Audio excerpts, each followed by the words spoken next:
তার মধ্যে অন্যতম একটি বিষয় হচ্ছে বাংলাদেশের বিনিয়োগ এবং বিনিয়োগ ব্যতীত কোনো অর্থনীতির সামনের দিকে এগিয়ে যাওয়া সম্ভব নয়।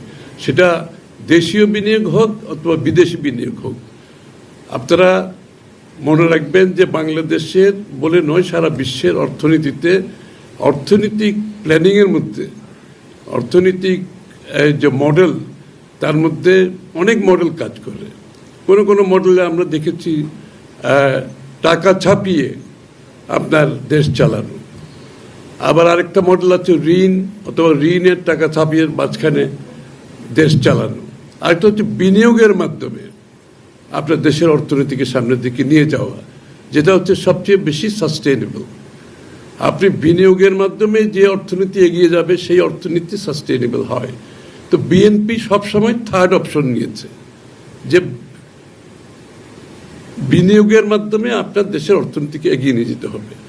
সেই জন্য জিয়া রহমান সাহেবের পলিসির মধ্যে শুরুতেই ছিল, বিএনপির জন্মটাই ছিল অ্যাকচুয়ালি অর্থনৈতিক উন্নয়নের মূল ভাবনাটাই ছিল যে প্রাইভেট সেক্টর লেড গ্রোথ, অর্থাৎ প্রাইভেট সেক্টরের বিনিয়োগের মাধ্যমে দেশের অর্থনীতিকে এগিয়ে নিয়ে যাওয়া, এক্সপোর্ট লেড গ্রোথ, অর্থাৎ রপ্তানির মাধ্যমে যে বিশ্বের আমাদের রপ্তানি করে অর্থনীতিকে এগিয়ে নিয়ে যাওয়া, এবং উন্নয়নের রাজধানী মানে উৎপাদনের রাজনীতি, প্রোডাক্টিভিটি। এই তিনটা অপশনকে এগিয়ে নিয়ে যেতে হলে আপনাকে বিনিয়োগ ছাড়া কোনো আমাদের অল্টারনেটিভ নাই। এই জন্য বিএনপির পলিসির মধ্যে এটা একেবারে বিএনপির জন্ম থেকেই এই ধারণা নিয়ে কিন্তু আমাদের রাজনীতি, আমাদের অর্থনীতিকে সামনের দিকে এগিয়ে নিয়ে যাওয়ার জন্য। এই জন্য বিনিয়োগের স্বার্থে আমরা মনে করি দেশের সকলের একটা ঐক্যবদ্ধ প্রচেষ্টা থাকা উচিত। বর্তমান প্রেক্ষাপটে যে ওয়ার্ল্ডের ট্যারিফের যে একটা ইনস্টেবিলিটি শুরু হয়েছে, এখন সবাই কিন্তু রিলোকেশন করার একটা চিন্তা আছে, এবং রিলোকেশনের জন্য সবচেয়ে ভালো দেশ কোনটা সেটা তারা খুঁজে বেড়াচ্ছে। সবাই রিক্যালিব্রেট করছে তাদের পলিসি। আমাদেরকে সেই জন্য প্রস্তুত থাকতে হবে।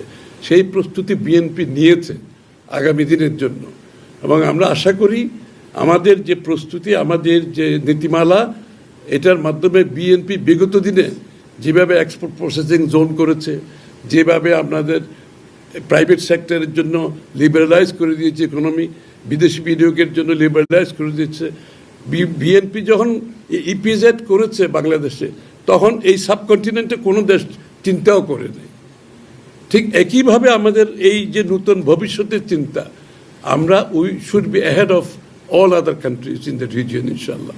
এই রিজিয়নের মধ্যে আমরা সবচেয়ে কম্পিটিটিভ থাকবো, গ্লোবালি কম্পিটিটিভ থাকবো ইনশাল্লাহ আগামী দিনে। এবং আমি মনে করি ইনভেস্টর আমাদের যে প্রপোজাল, আমাদের যে নীতিমালা, তার পরিপ্রেক্ষিতে আগামী দিনের বাংলাদেশে একটা নতুন দিগন্ত উন্মুক্ত হবে আমি বিশ্বাস করি।